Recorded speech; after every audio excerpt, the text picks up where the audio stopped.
Bom dia, boa tarde ou boa noite, a depender do horário que você esteja assistindo esse vídeo. Tudo bem com você? Eu sou o professor Fábio e no vídeo de hoje eu gostaria de abordar brevemente a aritmética feita no Antigo Egito. Vamos lá?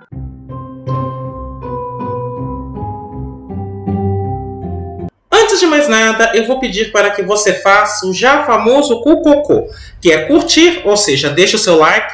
Aproveita e faz isso agora que você já não esquece. Comenta, ou seja, utilize a área dos comentários para continuar dialogando comigo, apresentando suas dúvidas, ou mesmo apresentando sugestões de outros assuntos que você gostaria que fossem abordados neste canal.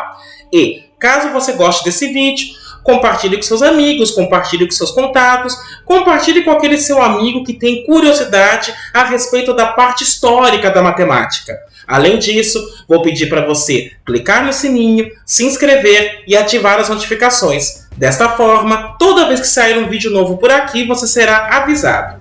O objetivo desse vídeo, em específico, é abordar brevemente a matemática que era feita no Egito, principalmente no tocante à manipulação numérica. Portanto, neste vídeo eu pretendo focar muito mais no tratamento numérico que os egípcios davam aos problemas e principalmente nas ferramentas que eles utilizavam para fazer cálculos. Desta forma, sem mais delongas, passemos à nossa conversa. Bem, uma coisa que é necessária registrar é que os primeiros símbolos formais da matemática vieram com os egípcios. Os egípcios foram os responsáveis pelo primeiro vislumbre do simbolismo matemático. E o que nós entendemos por Antigo Egito? O Antigo Egito é uma região que se localizava no norte da África, ainda está lá, o Egito é no norte da África até hoje, e essa civilização surgiu há muitos anos atrás, mas ela só se consolidou por volta de 3100 a.C. Não significa que os egípcios não moravam naquela região onde o Egito é hoje.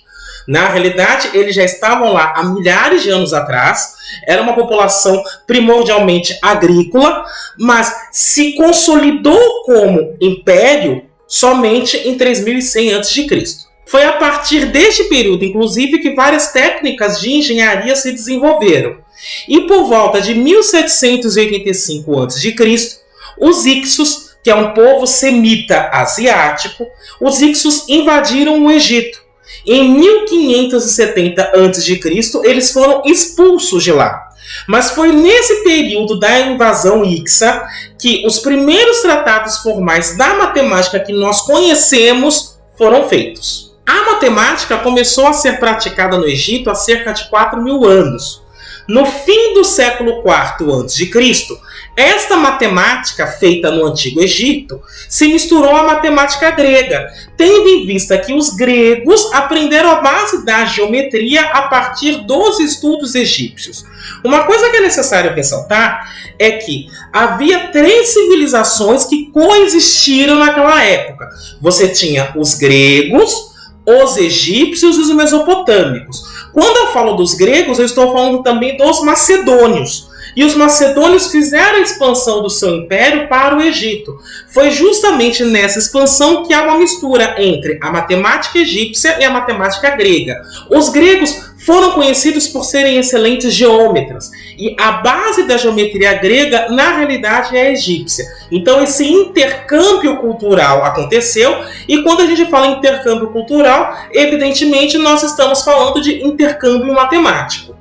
O centro intelectual do mundo antigo se localizava na cidade egípcia de Alexandria, que foi criada por Alexandre o Grande, um rei macedônio. E a matemática que nós vamos escrever daqui em diante, ela se inicia com a escrita de números em hieróglifos por volta de 3000 a.C. e ela vai se encerrar em 300 a.C.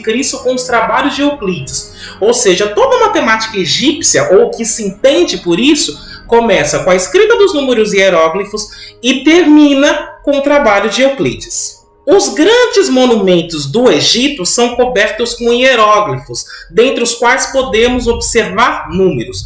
Então, hieróglifo era a forma de escrita egípcia.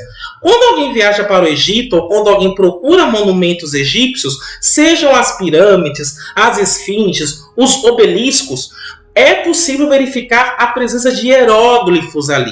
Dentre esses hieróglifos, nós podemos identificar alguns números.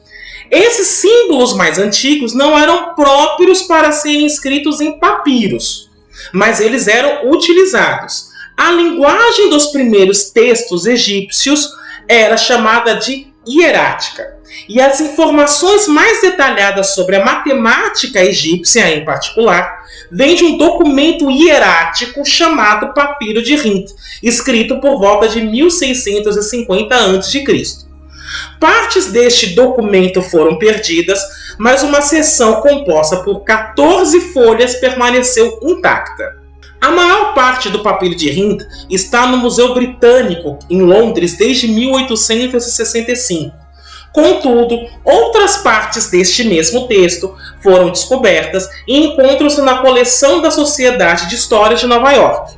Um papiro, cujas folhas medem 1/4 daquelas que compõem o Papiro de Rhind, encontra-se no Museu de Artes Finas de Moscou.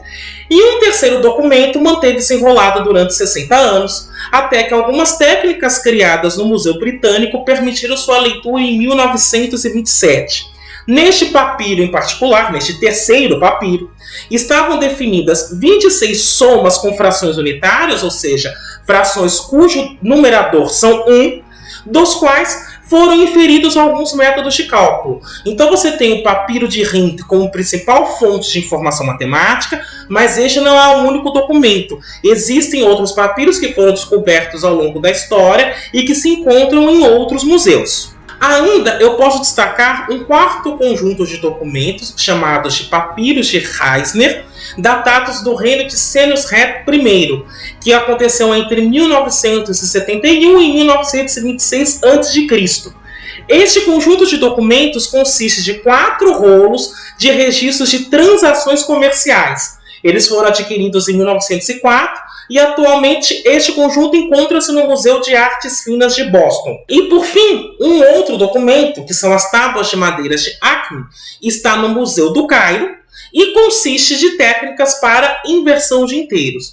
Então perceba, novamente, o Papiro de Rhind é a principal fonte de informação matemática, mas não é a única conhecida. Existem outros documentos e a partir desses documentos é que nós começamos a montar e a inferir que tipo de matemática era feita no Antigo Egito.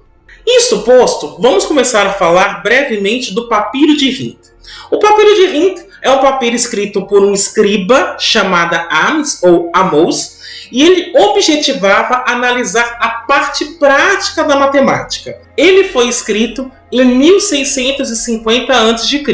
Contudo, o autor do papiro registrou no papiro que, na realidade, o que ele estava fazendo não era uma inovação, mas era uma cópia dos estudos matemáticos que haviam sido realizados durante o reinado do faraó Nimat-Re, o que comprova, na realidade, que este conhecimento foi construído há cerca de 4.000 anos atrás. O papiro trazia algumas tábuas de multiplicação e 87 problemas, e aqui eu quero fazer um destaque. Quando nós olhamos para a matemática mesopotâmica, o que é verificado é que todos os registros matemáticos em tábuas cuneiformes tratavam de problemas e não havia uma sistematização desses problemas. Portanto, não dá para tratar as tábuas cuneiformes como livros. No caso do Papiro de Rhind, você pode tratar como uma primeira ideia do que eu entendo por livro de matemática, porque você tem os 87 problemas, mas os 87 problemas estavam agrupados de acordo com a sua aplicabilidade. Eles estavam agrupados em seções. As seções eram divisão de pão, então todos os problemas que se referiam à divisão de pão estavam juntos, frações, área e volume e distribuição de mercadorias. Então, este é o primeiro vislumbre da ideia de sistematização que nós conhecemos hoje. Aqui você está vendo uma imagem de uma das folhas do Papiro de Rhind, e neste momento eu quero focar um pouco na aritmética egípcia, ou seja, como eu disse antes, no tratamento numérico. Os egípcios adotavam um símbolo específico para indicar a posição do número.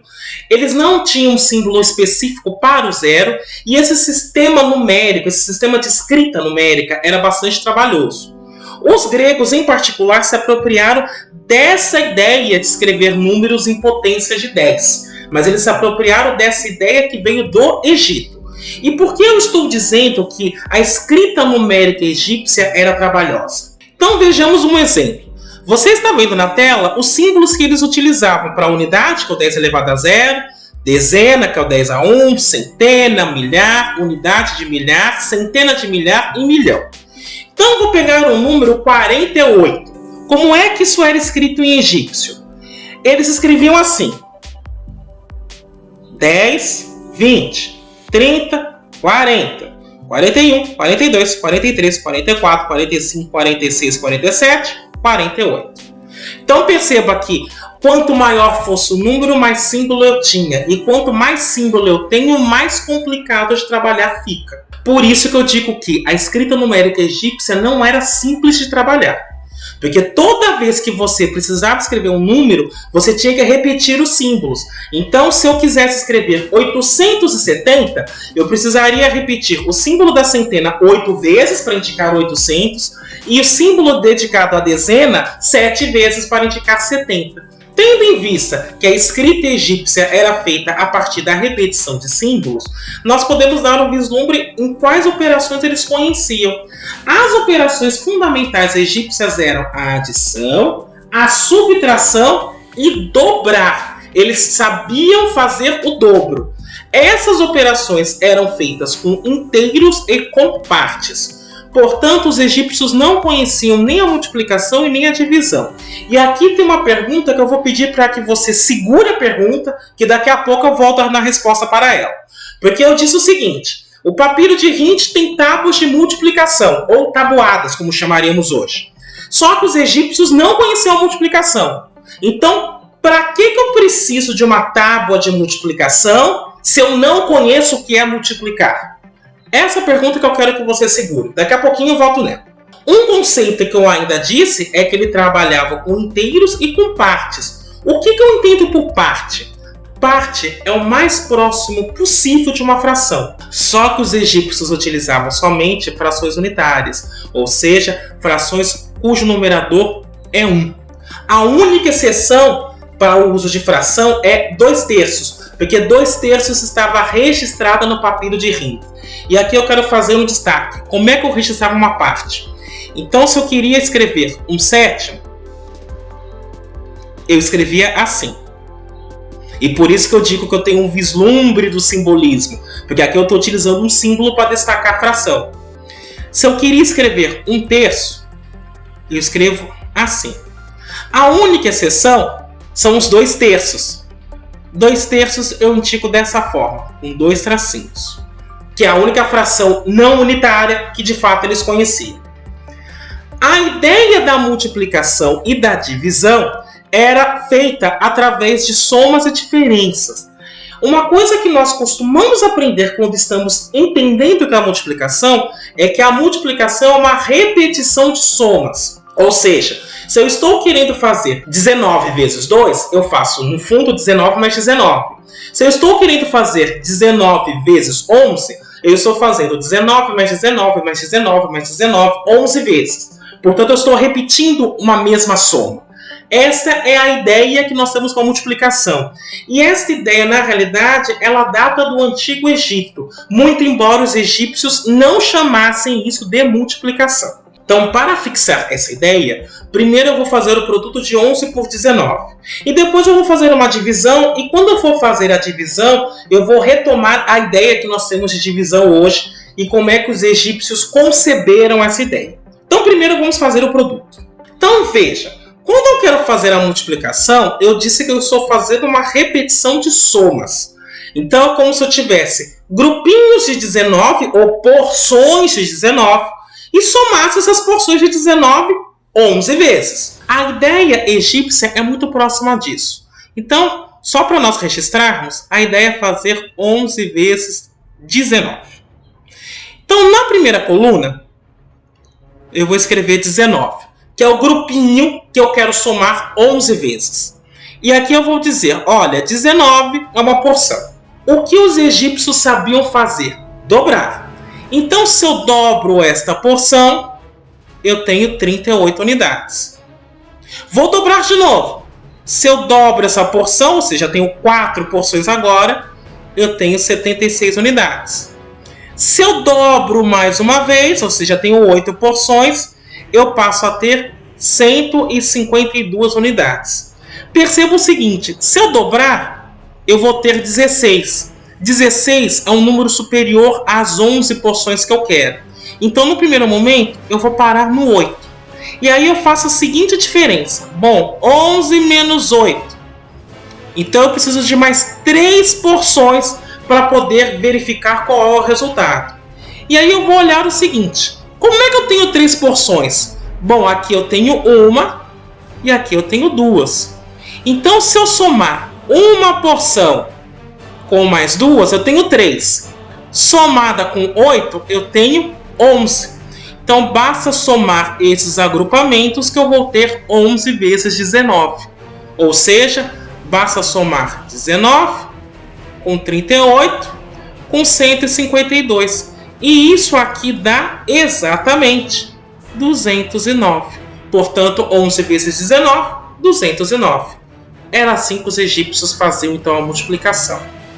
A ideia da divisão é bem parecida. Quando nós aprendemos divisão, nós aprendemos o seguinte. Se eu quero dividir 10 por 2, a pergunta é: quantas vezes o 2 cabe do 10? Ou seja, quantas porções de 2 unidades eu posso colocar até alcançar 10 unidades?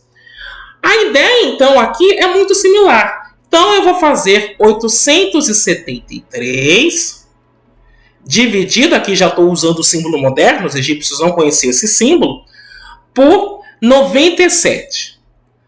Então, como eu faço? Veja, eu quero dividir por 97. Então, aqui eu sei que uma porção tem 97. Vou começar a dobrar. Então, 2 porções, 194. 4 porções, 388. Se eu dobrar mais uma vez e ter 8 porções, eu tenho 776. Perceba que se eu dobrar mais uma vez, eu passo do 873. Então, eu vou parar aqui. Perceba, eu não estou trabalhando com as porções, eu quero ver o total agrupado. Então, agora eu faço 873 menos 776. Isso dá 97. E agora eu vou procurar, dentre esses agrupamentos, qual deles dá 97. Perceba que é justamente o primeiro. Então, quantas porções eu tenho? 8 mais 1, que são 9. Ou seja, 97 cabe 9 vezes em 873. Portanto, o resultado dessa divisão dá 9. E aí a pergunta que pode ser feita nesse momento é: eu estou fazendo uma divisão exata aqui. E se a divisão não for exata, como é que eu faço? Então, para esclarecer isso, vamos fazer a divisão de 28 por 12. Nós já sabemos que essa divisão não dá um número exato. Então, como é que essa divisão era feita? Então, eu vou indicar aqui o que eu quero calcular. 28 por 12. E o resultado eu vou indicar agora por números egípcios. Veja, 28 por 12. Vou começar o mesmo procedimento. Quantas vezes 12 cabe dentro de 28? Então, 12, uma porção. Se eu dobro, porque os egípcios sabiam o dobro, eu tenho 24. Eu tenho 2 porções. Perceba que 24 já está muito pertinho de 28. Se eu dobrar, eu passo de 28. Então, a primeira coisa que eu vou observar é 28 menos 24. Isso dá 4. Então, aqui eu precisaria ter 4 unidades para verificar a quantas porções isso equivale.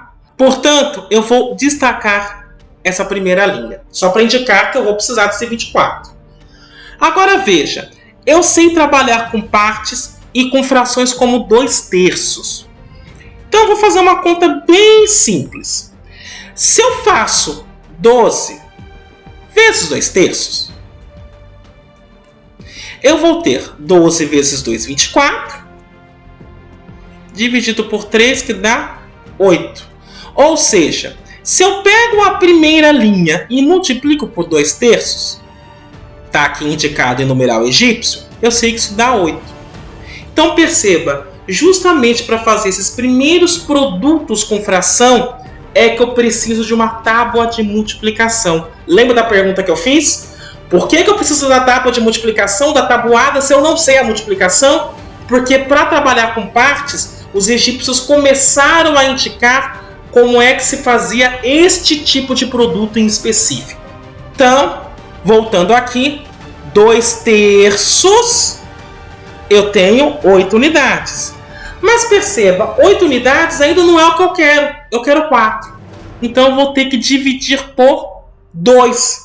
Se eu divido por 2, eu tenho 4. E aí quando eu divido 2/3 por 2, isso dá 1/3. E aí perceba, 24 mais 4, 28. Então, esta divisão na realidade dá 2 mais 1/3. Como é que os egípcios indicavam isso? Escrevendo o número lado a lado. Então, quando eu escrevo dessa forma, eu estou indicando 2 unidades mais a terça parte. E, portanto, a divisão está feita.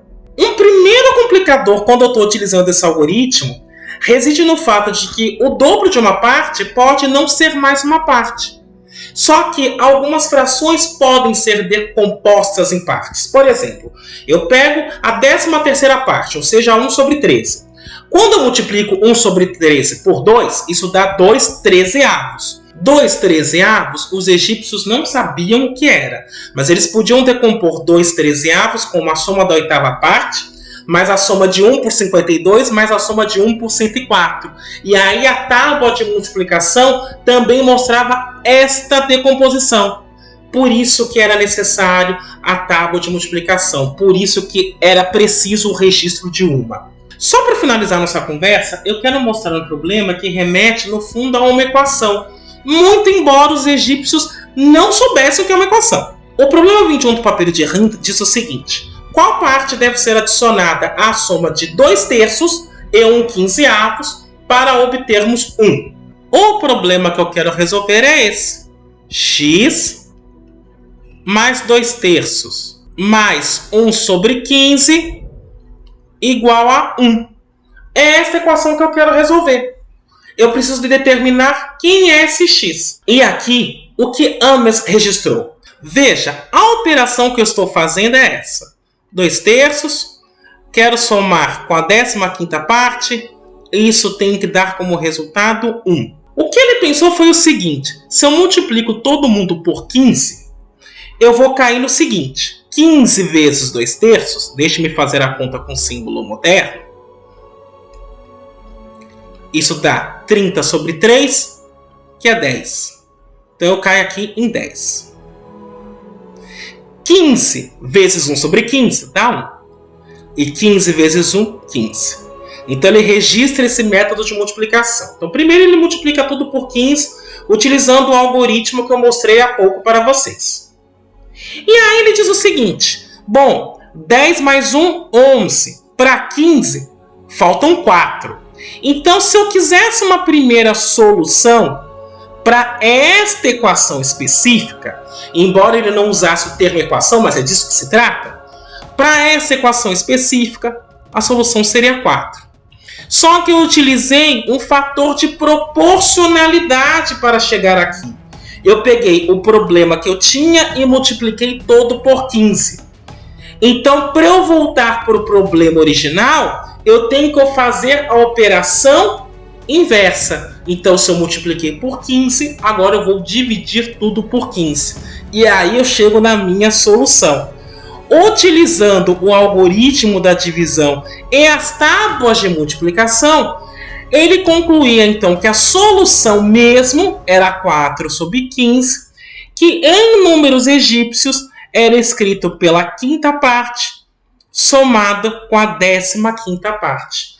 Então perceba que este problema indica o seguinte: os egípcios resolviam uma equação, muito embora não definissem o que é uma, e já tinham essa ideia de uma operação ser inversa da outra, porque eles aplicavam um fator de proporcionalidade e depois aplicavam um fator inverso de proporcionalidade.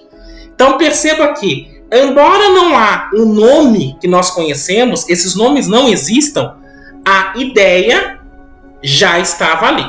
Bem, Era isso que eu gostaria de discutir com você hoje. Espero que tenha sido bastante proveitoso. Eu me despeço por aqui.